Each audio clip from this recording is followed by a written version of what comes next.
6:05 in the morning on a Sunday, a time that I would normally be in bed, fast asleep.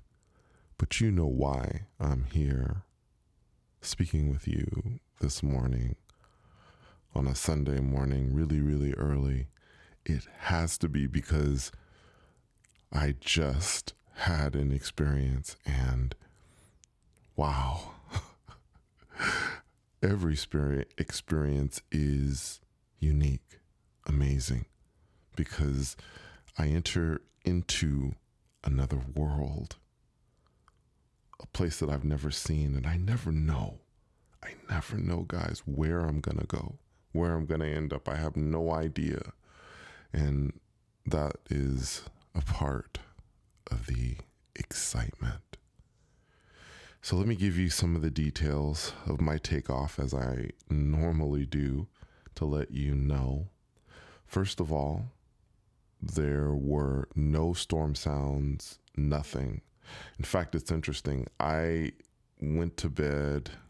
I took a nap sometime in the early evening yesterday. I was just sleeping for a while, then I got up, and then I was speaking with a friend for a few hours, and I was feeling a little tired. I actually put the storm sounds on. I think I went to bed about 1 o'clock in the morning. I just decided I was just gonna, normally I might study some Spanish and do that, but I was really just feeling a little bit tired. So I laid down and I went to sleep.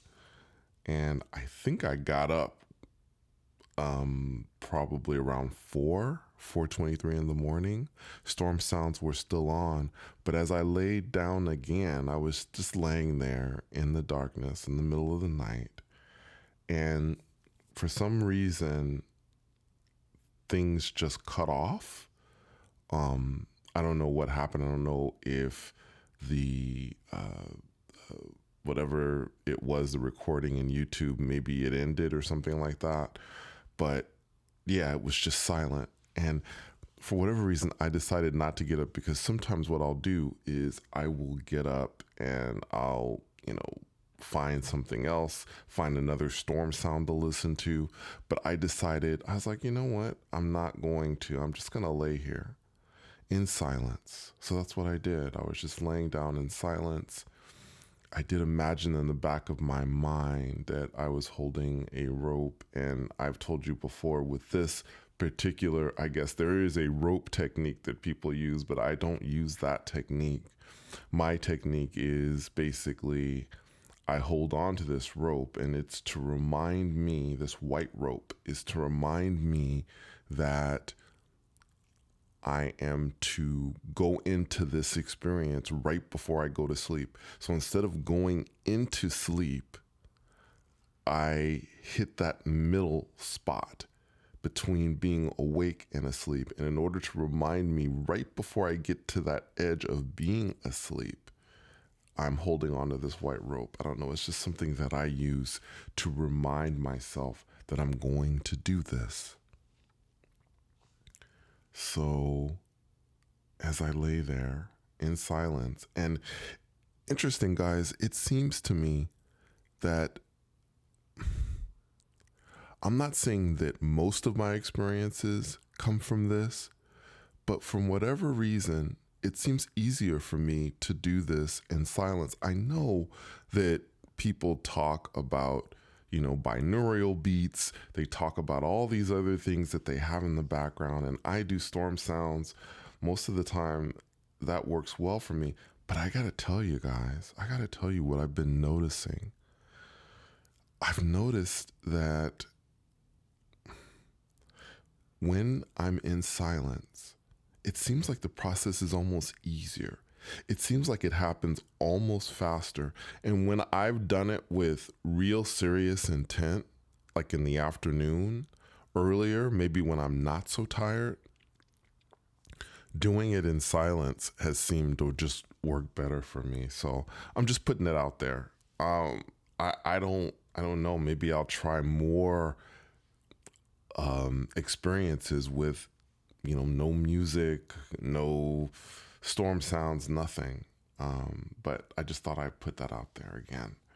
So as I lay there in silence, in the darkness, I could feel it coming. This wasn't a surge of energy. Sometimes I tell you that there is a tsunami of energy that's coming and I can feel it. There are times when I do. This wasn't that. I could feel that I was at that point though. I felt it just come on. It was pretty quick. And this time I felt myself, my entire body, not my spirit, but my entire body lift off of the bed. Now, again, if I imagine if I opened my eyes, I would just be laying in bed, right? If I opened my eyes and I was suddenly conscious, I would be in bed. But in the state that I was in the state of consciousness that I was in, I felt my body rise up, my entire body. And then I felt myself turn to the left. I'm sorry, no, actually I turned to the right this time. It was unusual. I turned in a direction that I don't normally turn in. I'm becoming more and more convinced, and especially after speaking with a friend of mine about this situation, someone again that I trust, because I don't really, other than this channel, my mother and very, very few people in my life that I talk to about this on a regular basis. I talk to you, obviously, all, 1,000 and something of you that listen to this. But like I said, at the same time, in my personal life, there are very few people that I actually sit down and tell stories to and discuss this with. But this friend of mine gave me a few insights, and it's really made me believe, truly made me believe that this is some sort of navigational system that I developed on a level, an expanded part of my consciousness, some part of me that understands all of these things that's happening to me, but that I might not, because I don't necessarily understand everything consciously. I can't tell you all the different details, but that part of me would be able to tell you exactly what it is. So I felt myself turn to the right in midair. And again, this is not, I turned different directions, but I turned in a direction that seemed to me to be different. And maybe it was the amount of the turn, right? The amount of turn that I did. Maybe it was more of a sharper turn or something along those lines. So after I turned, I didn't feel a motion like I was moving or pushing forward. I just felt myself go to my feet as if I was set upon my feet. And I was like, okay, this really wasn't a trip that was very distant for me. This was a trip that was obviously just very short. I turned a different direction. Now, when I turn in that direction, I'm still turning to go to a whole other universe of some sort. So I don't want to make it sound like it's not that big of a deal, but it's probably closer to this universe than some other places that I've gone to. So as soon as I felt myself go onto my feet, I thought, okay, patience. And this is the other thing with me. I am really, truly learning to be patient without thinking, okay, how, at what point am I going to be able to see? When am I going to be able to see? I stood there in darkness and I was like, okay, the darkness will lift when it lifts. And slowly it lifted. I was in a neighborhood of some sort. I began walking down this street, and I noticed that there were, houses. But this was the interesting thing that I noticed. And this occurred to me as I was looking. And again, when I go to these places, I've told you that after I open my eyes, I begin to forget almost immediately everything that has occurred, everything that's happened. And I've developed a few techniques to be able to try and remember. I try and take in certain things and just really have a few words to describe what I'm seeing, so that when I come back, I can tell you, this is what I thought when I saw what I saw. So the houses, the architecture, fascinating, guys. If you've ever read, perhaps you have kids, or as a kid, you remember reading books. I know a lot of people do the internet now, and they have these Kindle books or whatever. But if you've ever read a book with drawings, and perhaps you've seen something where you were on a Kindle and you could see a drawing or whatever, and you've read those old fables or old stories, Cinderella, Snow White, and the way that they drew the houses. I know it's sounding weird. I know it is, but I know it was that kind of architecture that I saw. But it was an architecture that was blended in with the way our houses look. It was both. And I know that's going to sound strange to you, but that's the only way I can really express this, was that it seemed to be a combination of that as I was walking. I found that quite fascinating. This street seemed to me to be narrow in a way, and just ahead of me, not too far ahead of me, I could see a rail. And I noticed just from looking out that it seemed that I may have been on a cliff of some type, or perhaps a hill of some type that went beyond this edge. So the neighborhood, or wherever I was, seemed to end at this rail. And one of the other things I wanted to really quickly go back to with this, and this was something that I just honestly, I remembered as I'm telling you my experience, was when I did arrive and there was darkness and I got to this place, I do also remember opening my third eye, or opening my eyes in this place. And it was interesting because, and I've talked about this before, it was the sensation that there were eyes or eyelids within my eyelids. It was almost like I had a second set of eyelids, and so that my eyes on the outside could remain open and my eyelids on the inside opened up. Like I was opening up my eyes on the inside. It's a very strange thing, but I just wanted to include that really quickly. So I started heading toward this rail where there was a drop-off point.